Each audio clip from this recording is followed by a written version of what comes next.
प्रतिवर्ष भाद्रपद की शुक्ल पक्ष की तृतीया तिथि को विधि विधान के साथ हरतालिका तीज को मनाया जाता है।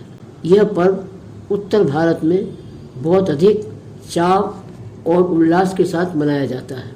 इस पर्व पर महिलाएं अपने अखंड सौभाग्य, पति, वंश वृद्धि आदि की मंगल कामना हेतु व्रत रखती हैं। ये व्रत निर्जला रहा जाता है, अर्थात 24 घंटे बिना जल के महिलाएं इस व्रत को करती हैं। इस पर्व पर भगवान शंकर और पार्वती जी की संयुक्त पूजा करती हैं और उनकी पूजन के पश्चात अगले दिन सूर्योदय काल में वह व्रत का पालन करती हैं। रखने के अपने नियम हैं, जैसे कि एक दिन पहले अर्थात तृतीया की रात से पहले दौज की रात्रि को महिलाएं व्रत से पहले अपने घर को शुद्धता से साफ रखती हैं और अन्य सामान आदि जो ही पूजा के लिए आवश्यक हैं उनको उपलब्ध कराती हैं। कुछ स्थानों में इस व्रत से पहले सरगी की प्रथा का रिवाज है, जिसके अनुसार प्रातःकाल 4 बजे से लेकर 5 बजे के बीच में महिलाएं व्रत से पहले जल, नारियल का पानी अथवा अन्य कोई रस आदि पीती हैं, लेकिन इस सरगी के समय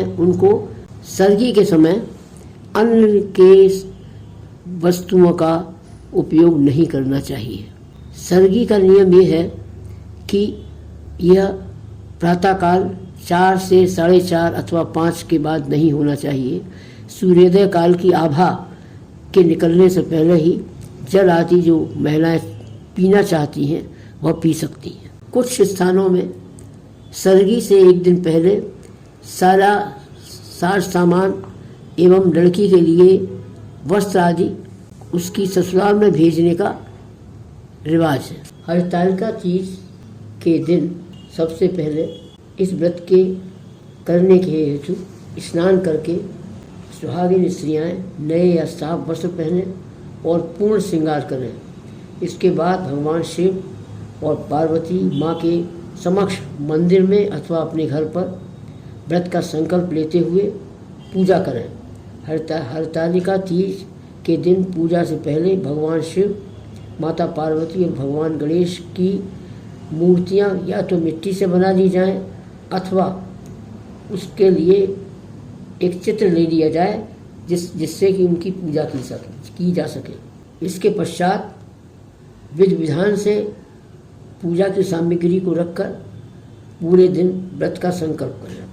पूजन हेतु यदि शिवलिंग बनाने की आवश्यकता है अथवा आप कहीं से भगवान के चित्र नहीं ला सकते हैं, तब मिट्टी, तालाब की मिट्टी होनी चाहिए। उसकी स्वच्छ मिट्टी लेकर भगवान शिव, माता पार्वती और गणेश जी की मूर्ति बनाएं। पूजन की सामग्री इस प्रकार है: चंदन, जनेऊ, पुष्प, नारियल, अक्षत, पान के पत्ते, सुपारी, इलायची, लौंग, 4 फल, मिठाई, कलश, तांबे का पात्र, दूर्वा गणेश जी पर चढ़ाने के लिए, आक का फूल, कुमकुम, मेहंदी, सिंदूर, बिछिया और काजल माता पार्वती के लिए चढ़ाने के लिए, इन चीज़ों का कम से कम आप प्रयोग करें।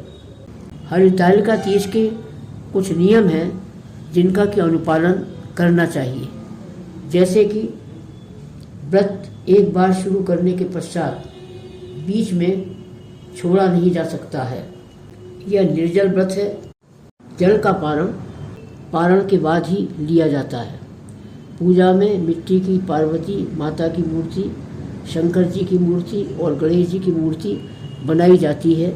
यदि यह उपलब्ध न कर सकें तब आप चित्र लेकर भी पूजा कर सकते हैं। रात भर जागरण करके शिव पार्वती की कथा सुनें और भक्ति भाव से रात्रि जागरण करें। व्रत के दौरान शुद्ध आचरण और संयम जरूरी है। व्रत छोड़ना हो तो विधिवत त्याग करें, ऐसे ही न छोड़ें। विवाहित व कुमारी स्त्रियां यह व्रत दोनों कर सकती हैं, पर सभी को इनके नियमों का पालन करना आवश्यक है। रात्रि भर जागरण करने के पश्चात प्रातःकाल सूर्योदय के बाद स्नान आदि करके भगवान शिव, पार्वती और गणेश जी की पूजा करें और उसके पश्चात व्रत का पालन करें। यह व्रत पति और उसके परिवार के लिए रहा जाता है, अतः इस समय परिवार में सौहार्द के साथ रहें, किसी प्रकार की कलेश और इस तरीके की कोई भी कार्य न हो सके। षोडशोपचार पूजा जो भी संभव हो सके उनको रात्रि जागरण के समय एवं तीज अर्थात मंगलवार के दिन प्रदोष काल में